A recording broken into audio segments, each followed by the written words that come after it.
Hi, I'm Matt from Monty's Guitars and I'm here today with guitar.com to show you how to correctly restring a Floyd Rose.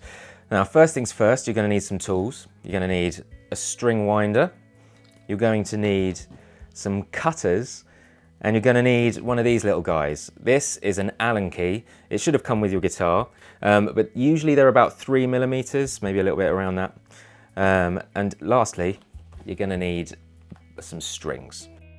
Okay, so first things first, you're going to need to know a few things before you start restringing your Floyd Rose.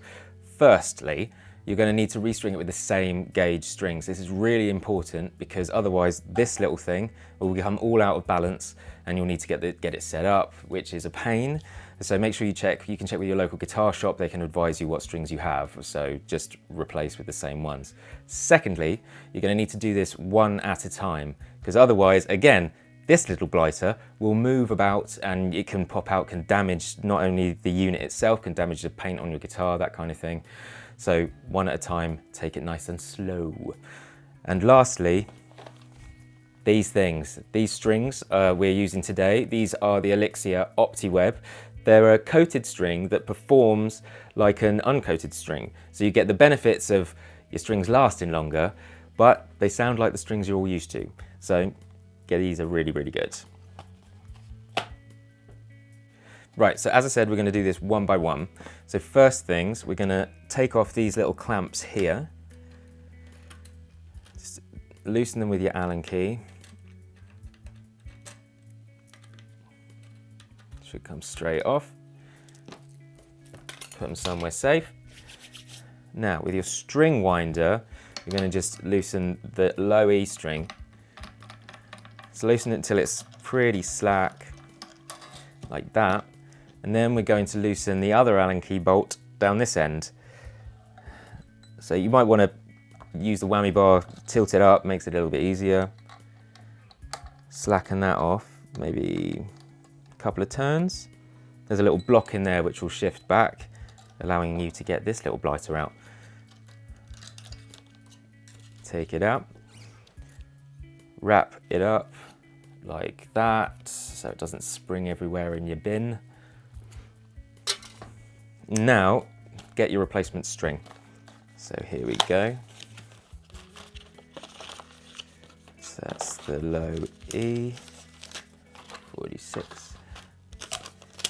One thing that you will have to do is to cut this little part off, which is called the ball end, because there's no sort of strings, no block to hold it in. It's actually held in by pressure. So that's off. So what you do here, put the string into the saddle, right in the middle of the block, and then it's just a case of tightening it up. Don't do it too tight because you can make the block go funny. Just tight enough so you can kind of give it a little pull and nothing's going to move anywhere. Now we're going to string it through. So I've got the hole on the machine head so it's facing down the neck. It just makes life a bit easier. Go under this bar here, through the hole, pull it so it's tight-ish. Then what you want to do is measure about 2.5 machine heads, pull it back. You want to keep tension on the string at all times. Do this weird kind of arabesque if you know your ballet terms. And then it's just wind it all down, making sure all windings go down.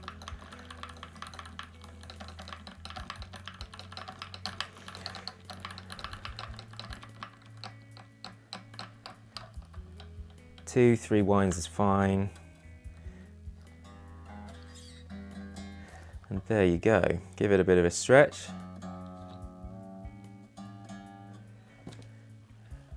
Cut it off. You want to cut it off really nice and close to the post, otherwise you'll get string in your finger and that hurts. So what we also want to do is keep this thing in pitch at all times. So just make sure it's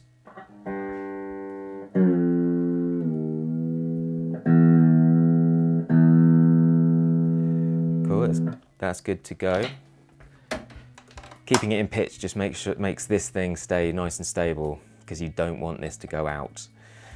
Right, so now the second string, so it's the A. So we're going to first of all, again, slacken it off. So it's nice and loose. Use the whammy to push it down, make it a little bit easier on yourself. Slacken off the bolt at the back. Pull it out. These middle ones can be a little bit more tricky because this bar here, there's no way out. So you might have to pull it through underneath. Make sure you don't scratch the headstock. And again, wrap it up. In the bin. Get your string. Remember to cut off that ball end. You want to cut it off just under where the wraps finish. That's kind of perfect.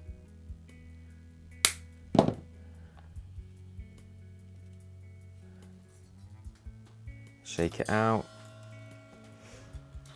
And again, put it in the saddle, in the middle of the block. Tighten it up. Remember, don't over tighten.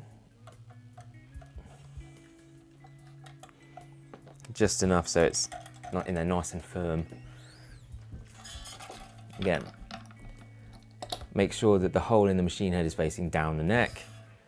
Sometimes a good little tip here is put a kink, just like that, in the end of the string. And what that means is when you put it under the bar, it's not going to go into the headstock. It will kind of come up, makes it easier to grab. Put that through. So it's through. Measure about 2.5 machine heads. Pull it back. Kink this string up a little bit just so it goes over the wrap, and then all wraps down.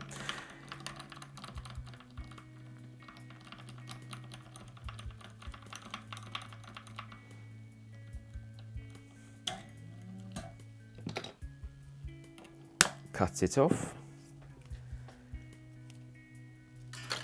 throw it away, and tune it up.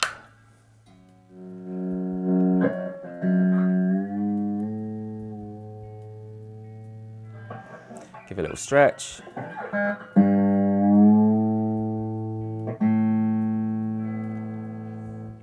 Cool, so it's about that.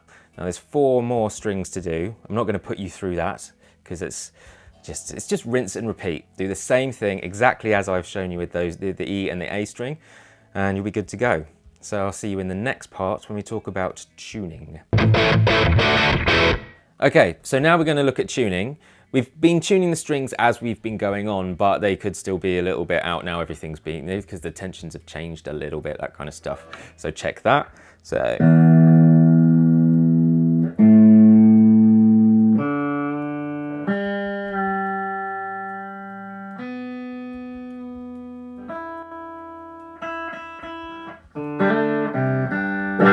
Cool, so that's all in, and now we've got to put these little clampy things back in.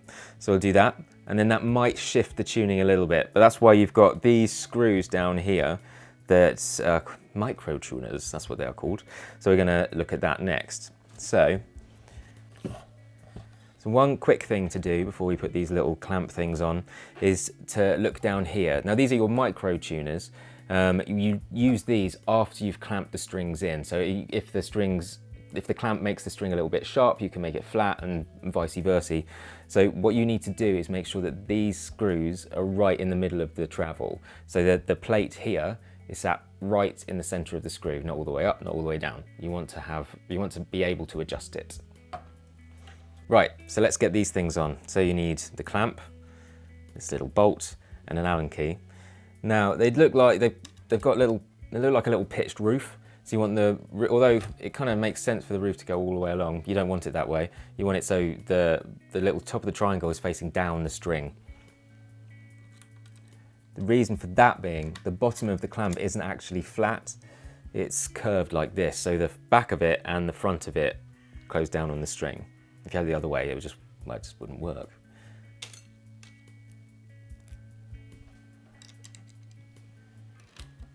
Again, just tighten that right down.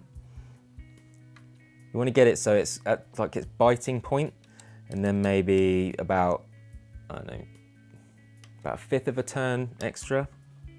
That should do it. You don't want to do it too tight, because then if this metal, sometimes the metal isn't really that hard, so you can damage it or snap your string. Third one in. So tighten it down just till the screw bites. Then, as I said, about around 1/5, 1/4 turn. Now, that may have pulled the strings out of tune a little bit, or it may not if you're lucky, but let's go through that. Okay, so the E string is now a little bit sharp, so we're just going to back the screw out.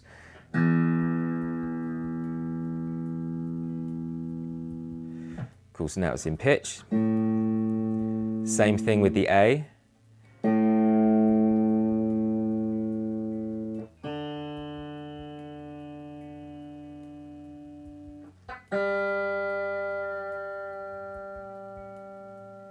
Now the B string.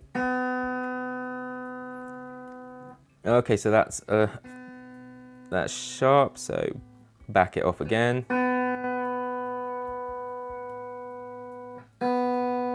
Cool, that's in. And finally, that E, which is smack in, so I don't have to do anything.